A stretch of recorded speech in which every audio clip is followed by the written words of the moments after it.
Act 3 of All Night Silksong takes place in the now void-infected Pharloom. Here Hornet must confront a new set of bosses, each of which Team Cherry ensured play a unique role in this massive world. So without further delay, here's all of Silksong's Act 3 boss lore explained in under 1 minute. The Bell Eater belongs to a species of long dormant centipede that once tunneled through Pharloom's bellways. During their hibernation, these tunnels were repurposed into a massive transportation system, but following the kingdom's infection of the Void, one of them has finally awoken to reclaim their territory. Using their massive bodies, Bell Eaters coil around prey before spraying corrosive acid to melt through their defenses. By releasing an explosive burst from their rears, they generate a force so strong it leaves their meals vulnerable enough to be torn open by their mandibles. Since this Bell Eater immediately sets its eyes on a bell beast, it's entirely possible they were the primary predators of the species back when they roamed Pharloom in great numbers.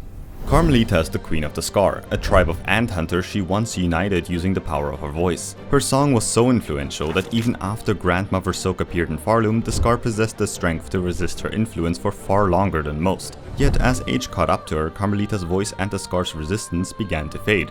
Eventually, many Skarrs started mistaking the haunting as the song of their queen and became ensnared as a result. It seems as though it's only her desperate will to protect her remaining children that has kept her clinging onto life for so long.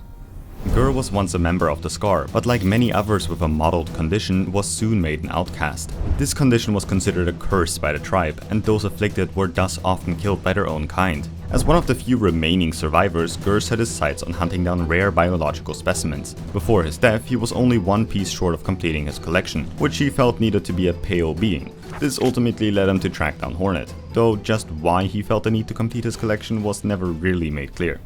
The Crawfather is the leader of the Cross, a crow-like species that successfully built a society with its own culture and written language. However, after the Void infected Pharloom, much of that society was lost to the madness. In mourning, the Cross dyed their wings black and formed a court dedicated to judging those they believed responsible. Eventually, they found Hornet to be a likely culprit and summoned her to stand trial. Yet, despite claiming to judge fairly, they're remarkably quick to charge Hornet as guilty. It's only after the Crawfather's defeat that Hornet finds his memento and is, I guess according to the Cross, forever freed from her crimes. Garmond is a seasoned knight who travels through Pharloom with his loyal companion Zaza. Together they exist as the last known survivors of a village devastated by the haunting. Driven by vengeance for their fallen allies, they sought out the Citadel's rulers, while also hoping to protect other settlements from a similar fate. Even after Pharloom fell to the Void, the pair continued to fight, but as age and infection overtook Garmond, he slowly lost himself. Seeing his suffering, Zaza asked Hornet to help him ending Garmond's life, and though the request was granted, Zaza ultimately chose to remain by Garmond's side, wishing that one day the two of them could find each other back home. Crust King Khann was the ruler of the bygone Order of the Karak. At its prime, this order controlled half of Pharloom, and fittingly were also one of the last civilizations to fall to Grandmother Silk's rule. Seeing how their lands were transformed into a desert wasteland, it's likely the Citadel was responsible, because above the Karak's coral-rich water sat Mount Fae, a resource the Citadel seemingly diverted to supply their own high halls. This dehydration eventually caused the Karak shells to harden and lock, effectively entombing the entire species alive. To draw their last breaths together, the few who still gathered in the Coral Tower chose to stand proudly around their king, before completely drying out. The Watcher at the Edge is an old Karaka warrior tasked with guarding the border of their domain. Despite the rest of the Karak gathering at the Coral Tower, this Watcher stayed true to their role and remained at their post. Since this warrior is reawakened only after Hornet placed her needle in, it's fair to assume that the other Karak might not be entirely dead either. Yet, seeing how Hornet is able to destroy some of the weaker warriors in front of Crust King Khann, it's possible that the Watcher's armor is actually what kept them from drying out. Either way, it's thanks to their protection that the lands beyond Pharloom never managed to invade the Karak. On that note, there's something I'd like your help with. What exactly do you think lies beyond Pharloom's borders? Is it Halnest, or perhaps a completely new region we haven't seen yet? Be sure to share your theories in the comments, and if you'd also like to support this channel and help this video reach more people, consider leaving a like and subscribing.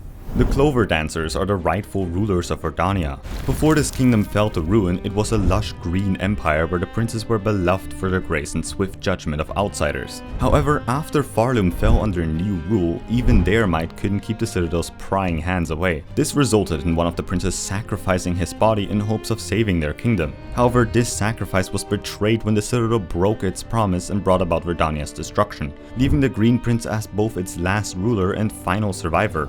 After finally freeing his partner's soul, the Green Prince returned to Verdania. Here he revisited his old memories for one last time, before ultimately passing away peacefully in his partner's arms.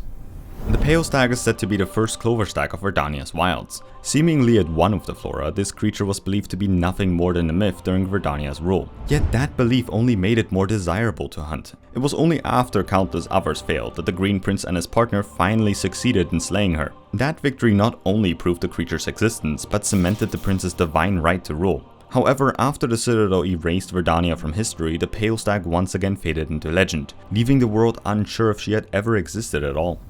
The Pinstress is a blade maiden and one of the last surviving members of the Order of Pinstress. These warriors were once renowned throughout all of Pharloom, to the point that their techniques eventually caught the Citadel's attention. Eventually, this gave the Citadel the idea of proposing an alliance. However, unbeknownst to the Order, they never intended to be their ally. Instead, the Citadel used their knowledge to create their own cogwork sentinels. Then, once they had no more need of them, tasked their many servants to hunt down the Pinstress and destroy their airborne homes. And despite the Order's unmatched skill, their numbers were far smaller than the Citadel's. In the end, only the Seamstress and Pinstress came out of the conflict alive. Plasmified Zango was once the assistant of alchemist Zlotto. The last task he was given was to plant plasmium seeds in the wormways, and although Zango succeeded, the very same seeds soon claimed his life. As a result, not only did plasmium begin growing out of his corpse, but most of the wormways ended up succumbing to the infection. Eventually, due to the plasmium's strange mutating effects, Zango's body was reanimated and filled with lifeblood, granting him powerful regenerative capabilities. Yet, seeing how he no longer replies to Hornet's needling, it seems the plasmium is more just using his body as a biological security guard to fight off anyone daring to stop their spread. Trobbio is a performer who believes only grand spectacles can revive Pharloom. Though he has failed before, upon witnessing Pharloom's collapse, he found it in himself to return to the stage once more. True to his dramatic nature, Trobbio engages others in combat to spark Pharloom's flame ablaze, bedazzling his stage partners with fireworks and smoke bombs. Even in his tormented state, his defeat is as much of a performance as it was before. Though instead of faking his own death, he now slowly lowers himself beneath the stage, still clinging to his role as Pharloom's self-proclaimed savior. Seth is the eternal defender of the Shellwood Shrine. Throughout his life he has guarded this monument, ensuring that those that attempted to pass were slain in the process. Though he laments this fate, saying it's sad that so many had to die in that service. Upon his eventual defeat, he loses his memory and therefore also his title, finally clearing him of all of his sorrows. And while his memories have vanished, his skill in combat remains, which explains why Fleetopia gladly accepted him with open arms. He now spends his time achieving high scores amidst the Fleet's many carnival games. Nyleth is the ancient heart of Shellwood and a being said to be connected to all living things. Unlike many other bugs, the Citadel chose to treat her with kindness, sending servants to build a shrine in her liking, something they likely did because her power not only gave life to Shellwood, but even allowed for safe passage of bugs across its branches. Yet as Pharloom aged, so did Nyleth, which eventually led her to abandon her physical form and become one of her woods. However, that didn't stop a group of weeds known as the Splinters from taking over her garden by force. And though the Splinters have claimed the surface, Needle in dialogue reveals that Nyleth is likely still sleeping deep within the roots. Lace is a bug born entirely of silk. Crafted from the threads of Grandmother Silk, she originally served as a loyal child wanting her mother to wake. Over time, this yearning grew into a sharp envy of Hornet. However, after Grandmother Silk was defeated, Lace's motives quickly changed, and so when Grandmother Silk threatened to pull Hornet into the void, Lace jumped in to cut off her mother's arm. Yet in the process, Lace found herself joining her mother in the void. Realizing her mistake, Grandmother Silk used the last of her strength to spin a protective cocoon around her child. But this didn't stop the void from still infecting her. It was only thanks to Hornet that Lace was eventually purified, allowing the two of them to leave alive as Grandmother Silk was finally consumed by the void. If I missed any other important details about these bosses, let me know in the comments below. Thanks for watching.